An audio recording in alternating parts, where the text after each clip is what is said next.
Well, we are life, the epitome so far of what life has become. We are quite sophisticated, moral, in some degree, and so on. And moral seems to mean a cooperative, harmonious, working together, because together we achieve phenomenal things, whereas individually, well, we don't even survive. And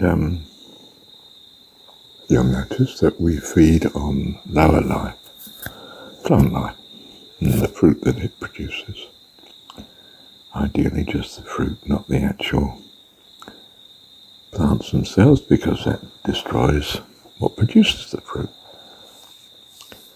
And nobody wants to consume their factory. They want the fruit from the factory, so they keep the factory up and they maintain it accordingly.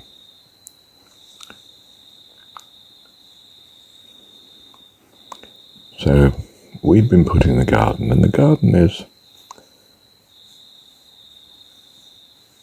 this world of uncertainty, this world of matter. In fact, we are the matter. You see, fundamentally, even the plants are made of the matter, and so are we, in tangible terms here, the body. And what we are is planted in this garden, this earth.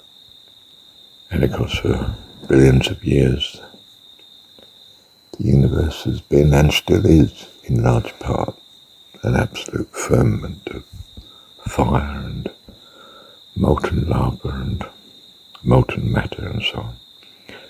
And it's just in mature parts where this molten matter has cooled down, which are the little bits, the planets, that, we inhabit this one called the Earth. It's called the Earth because what's important about it is that it's the habitat for man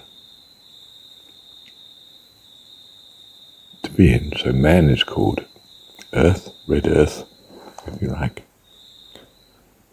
And what we truly are is this thought, this imagination, this purpose, this astonishing motivation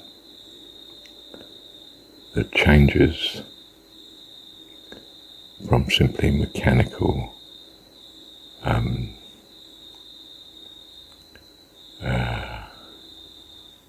cause and effect. We introduce purpose. We are the evolution of the return, if you like, to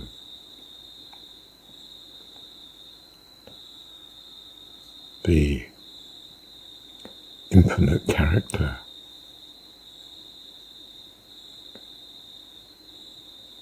the being of God. And in a sense, compared to God, we're not very far along that journey. We have, however, turned the corner. We are coming out. It's no longer just the thought coming down into the material from God, but its development coming out, the children of God, that will be, and continuously are, generating the host of heaven, the adults. It's just that we, here, on this planet, at this time, are at this stage, for us. But the children of God are at many stages. including breaking into adult life, which is, of course, to be with God. And indeed the purpose of the material universe is to give birth to heavenly beings that make up the heavenly host, God's family. So we've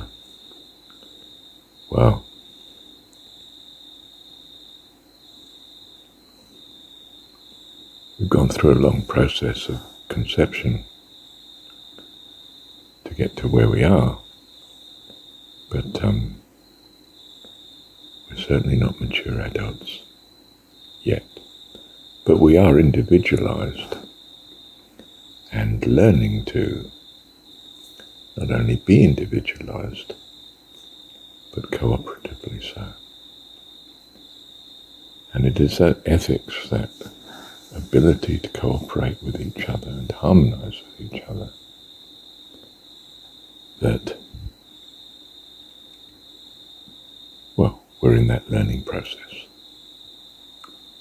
Thank you, Heavenly Father. My view is then that we are a consequence of, first of all, devolution of the purpose of God, creating all that is. First of all, causally, and then, if you like, tangibly in thought form, in that we're used to thought in this universe. It feels tangible, which in turn is generated into physical form. That all matter is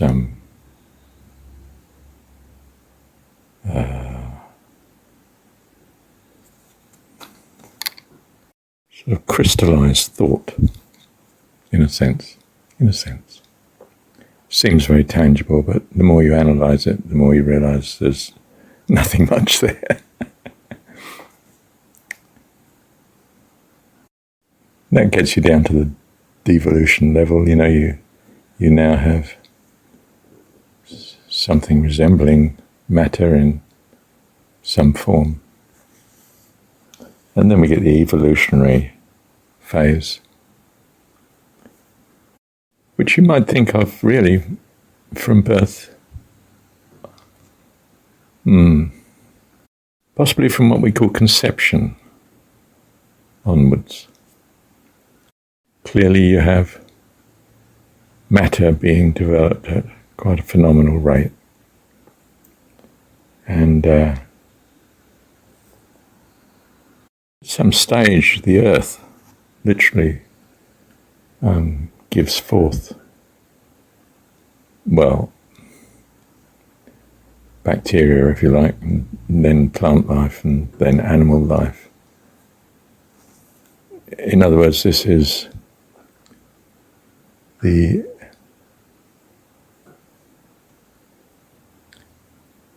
embryonic children now appearing.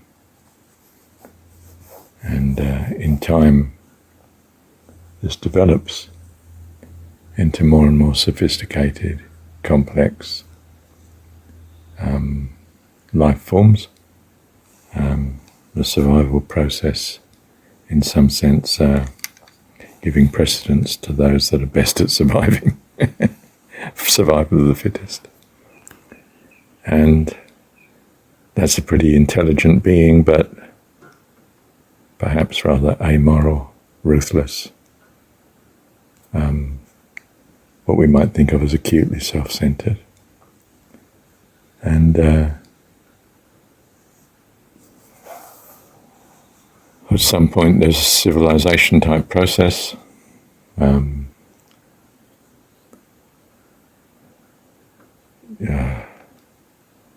Families look more like tribes, look more like communities. become more and more sophisticated, what we might want to call civilized, which may mean simply more cooperative in some way, or more unified as regards the ability to pull off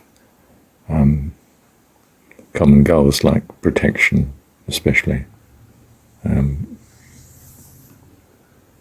so forth, from both wild animals, the elements, hunger, and other tribes.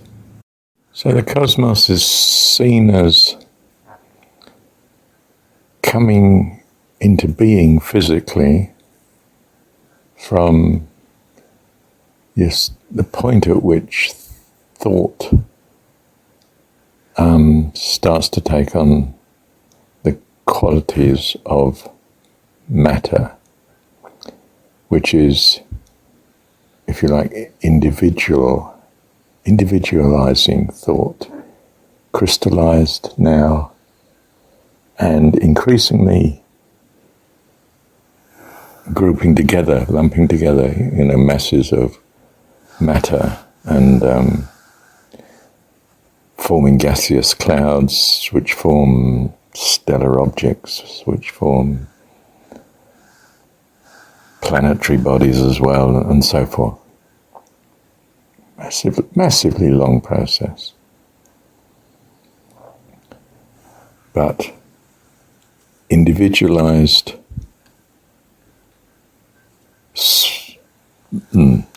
particles, if you like, subparticles that become particles, become masses, the stellar objects in the night sky, planets, and planets again start to develop a possibility of individualized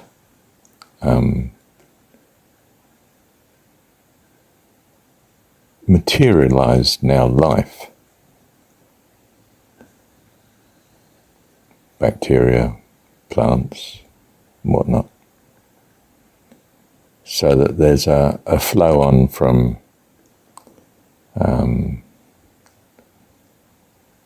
evolution of the universe to evolution of life.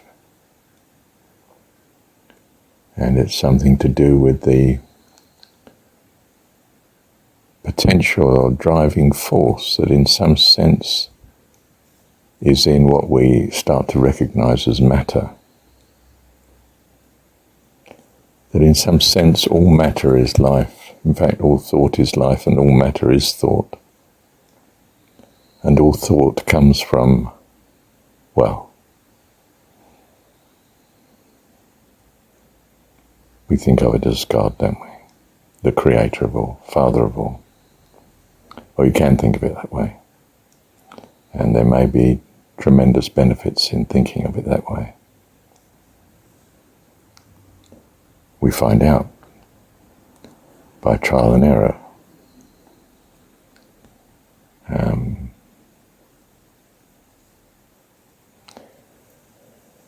So in a time dimension, this evolution's going on.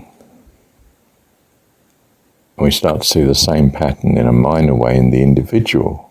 We see stars individually coming into being, perhaps with planetary, collections. Perhaps these other planets are dead stars or bits of exploding stars that have, and so forth. And that on these planets there's the possibility, since it's again a rather interesting environment, of something else developing, which on occasion might be life form.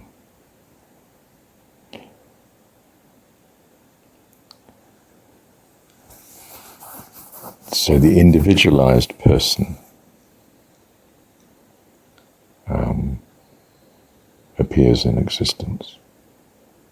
I mean, even if it's bacteria, but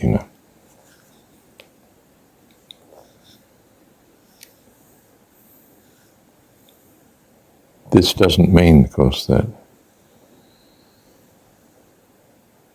it's a chance thing. The universe seems to revolve on the principle of causality. And indeed, science has in the past always assumed this, otherwise it stops looking for explanations for things because it just thinks the world's random. And causality not only allows purpose, but in some sense implies purpose. In that you can see from a set of causality what a certain outcome might be. And the peculiar thing about sophisticated life is that it can imagine what will be and imagine what it would be to be better, and in some sense affect the environment to move towards that goal. I mean, very imperfectly, but we get better with practice. See, we're God's in the making. We're children of God. We actually start to create the same way as God creates. We think of something ahead of what it is and start to influence what it becomes. We're creative, you see. We would be. We're children of God. It's in us. It's our spiritual genes, if you like. You see, it's our limited experience, I agree, but from our experience, sophisticated things can come from what we imagine and attempt to make and then adjust as we get into the making process, and we come up with something that wouldn't otherwise have happened because of our drive and our purpose. And obviously our bodies and plants and so on around us and the universe itself is an astonishing complex. I mean, extremely sophisticated, far more sophisticated than anything we can remotely produce. I mean, we can tamper with what is, but to make it, wow. And of course, to actually produce matter from thought, well, it's rumoured there's a few fantastic people that have managed it, but it's not common, is it?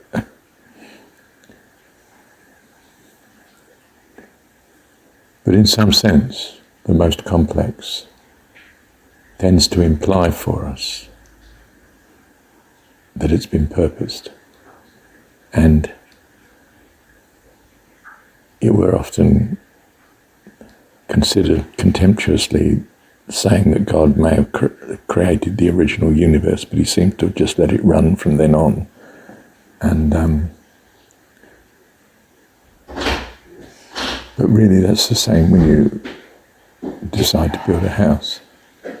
You have the thought of building a house, you then plan it, and then everything you take to the building site, even the labour and type of labour, is such that it will achieve what you're aiming at. And not only that, but whilst it's going up, we usually interfere with the building and say, oh, well, perhaps I'd like a larger kitchen after all, and we're going to need an extra doorway there, I think. And that passageway is a bit tiny. Could we do something about that? In other words, the creation process is continuous. Then, of course, we say, well, is there any evidence that this creation process is continuous? Well, yes, in that the world's like a city, isn't it?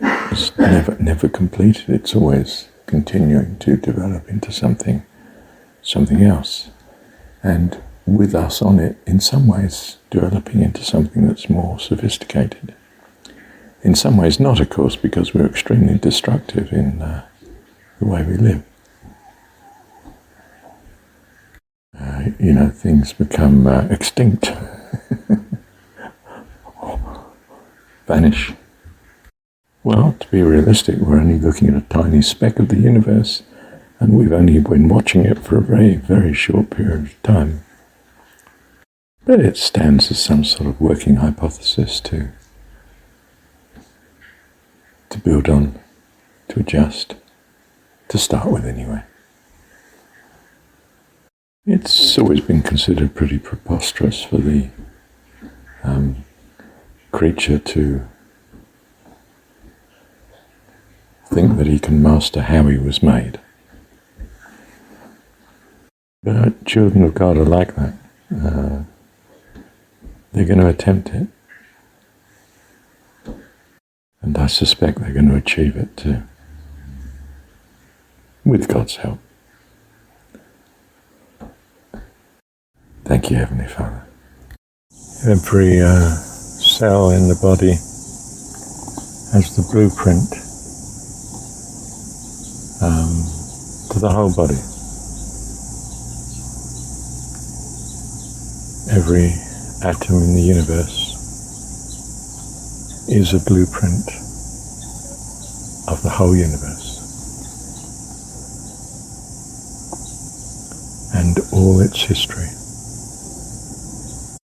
Every combination of atoms, remembering that each one is individual. Every conglomeration coordinated is appropriate to a particular life form. By form, I don't mean physical. The life form is appropriate to particular combinations of atoms, appropriate to the stage that that life form is in the causal situation, so to speak, in the causal dimensions. Child of God then is an individualized part of God, part of a devolution of God that matures by experiencing many different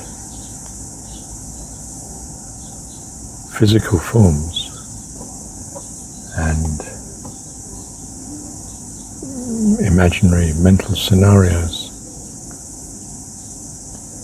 and causal combinations that matures into an adult in the kingdom of heaven, one of the gods, so to speak, part of the host of heaven.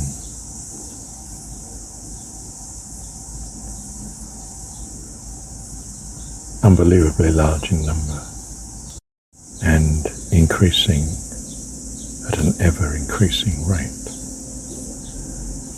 Collectively, these life forms make up what might be called the Akashic record,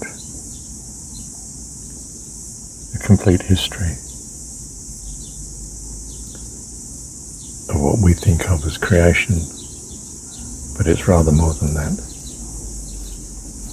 Forms a memorial to our childhood that's never forgotten.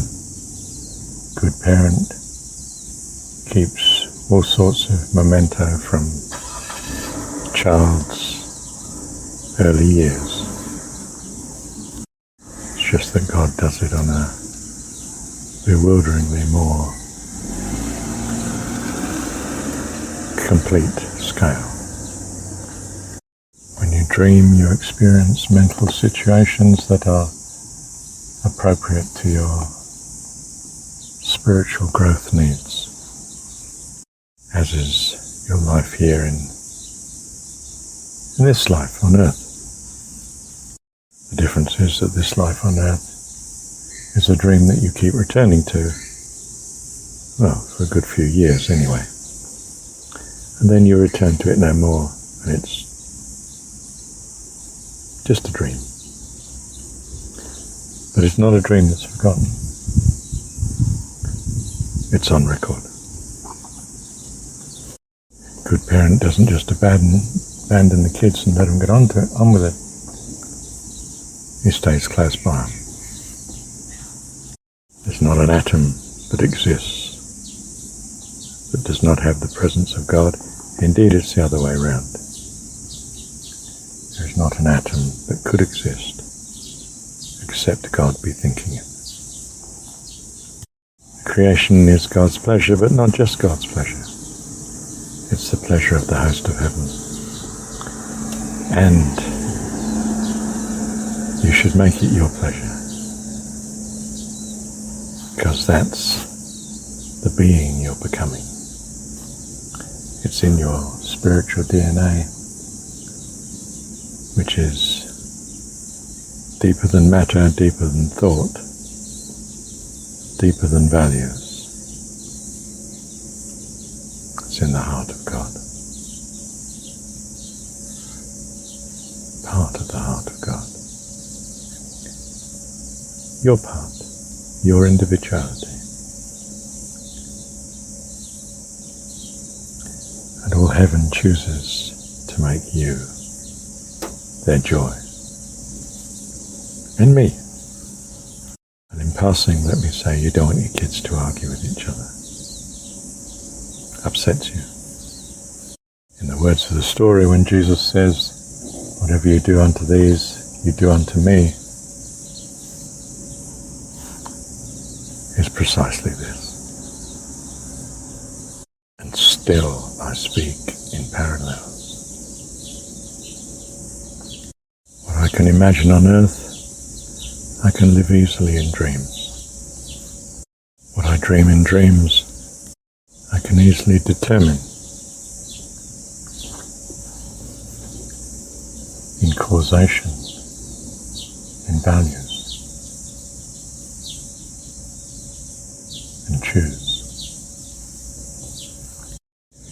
And what I'm drawn to in values is ever the completeness, the perfection, the loveliness of God. But a part of God, complete in itself, unique and in utter harmony,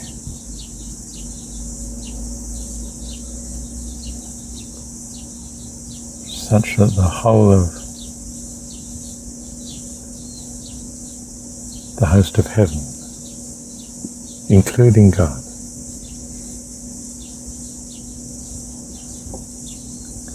makes up a unity beyond the comprehension of all but itself. We just know that we are that. Thank you, Heavenly Father. You see the heir to the estate, when he walks around, whether with his parents or whether just in the background, knows that the whole estate is his, because it's his dad's, and that means it's his. And he's treated as the crown prince.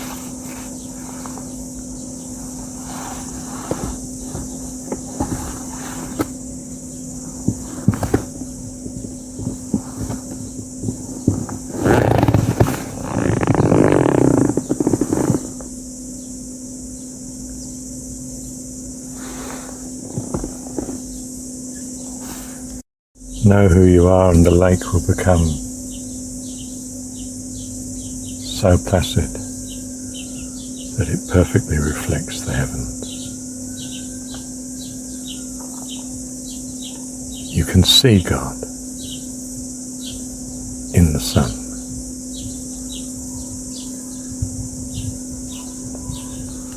Careful, I'm still speaking in parallels.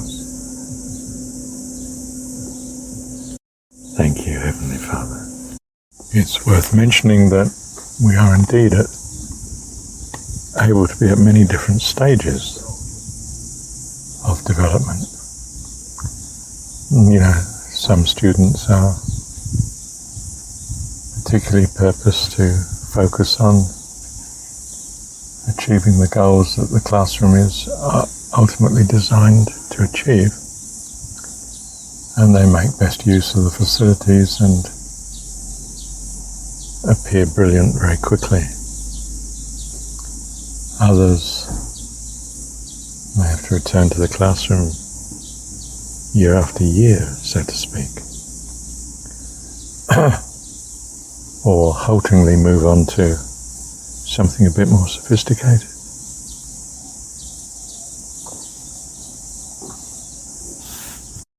Nothing is ever lost. You cannot go backwards. You are what you are. You will be what you will be. But it's like a ratchet effect. You can go up, but you can't go down. Because to go down is to experience death for real. And in that sense, the Christian story is correct. But it's the Father that has experienced death for us. He has devolved part of himself, that there be many children, and each part of his self broken into a myriad pieces.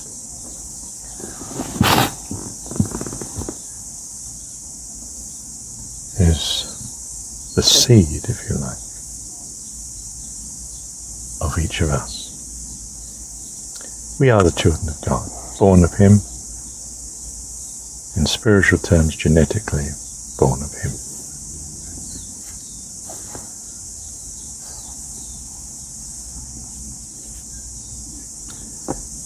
God is androgynous, if you like.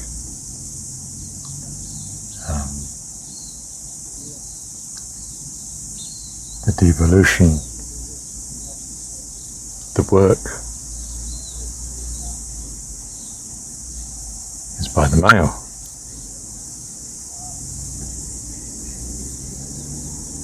And when this seed is delivered to the female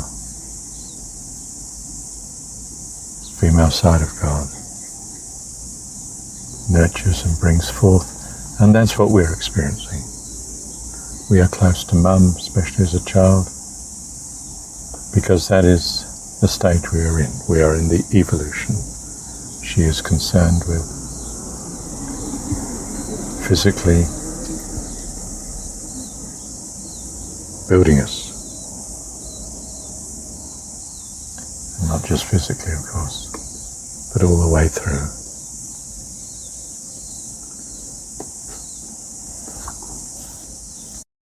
Mum, for our sake, becomes quite childish. That we have something safe and intelligible to us to relate to. But Dad is more distant. He is the adult that we are becoming.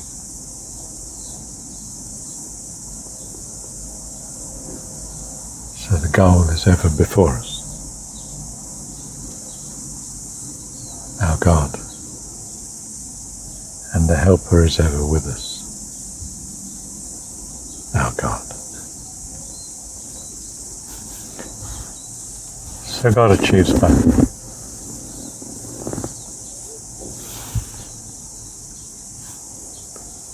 And every one-parent dad knows this only too well. But so does every one-parent mum. Because, of course, when you're an only parent, you have to play both roles. And the child finds it very threatening if you take on another partner.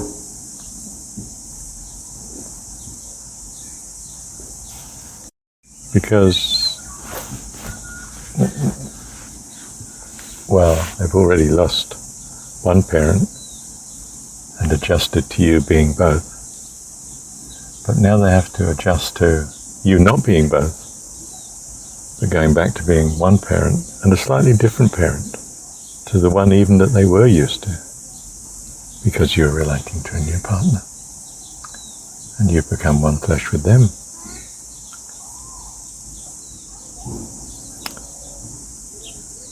This is there's a bit of variation on the genetics that they have, remember. Some of what they've got to relate to anyway are rather different genes, spiritually, to what they came for. And they have to cope with this. And it's a spiritual struggle that goes on. And they may need great help in this.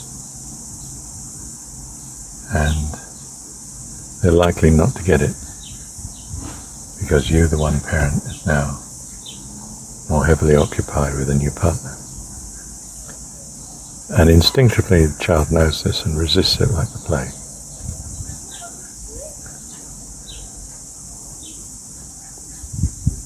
There are exceptions where the new partner is exactly right for the child's next stage. And such children may accelerate through this earthly experience, accelerate in terms of spiritual growth rather wonderfully. So don't despair. Simply be aware of what you're at and what the child's at. In particular, what God is at. Loving us, all of us, not just your kids, loves you too. You're just as important. You are just as much a kid to him as your kids are. Of course, nothing new here, is there? Surely you knew that. Thank you, Heavenly Father. So don't argue with each other. Don't be horrible to each other. Remember, he loves all of us and gets very upset when his children quarrel.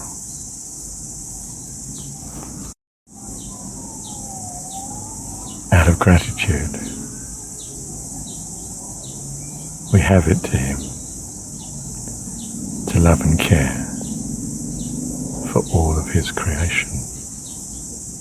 If he made it, he values it. And if he values it, we value it because we value him.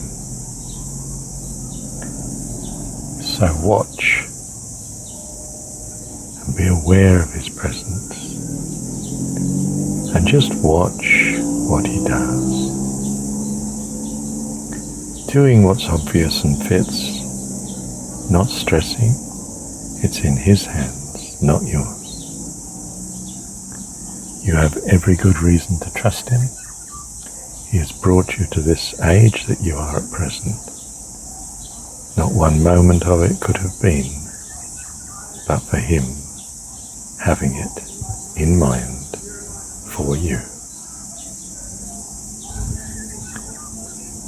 Thank you, Heavenly Father.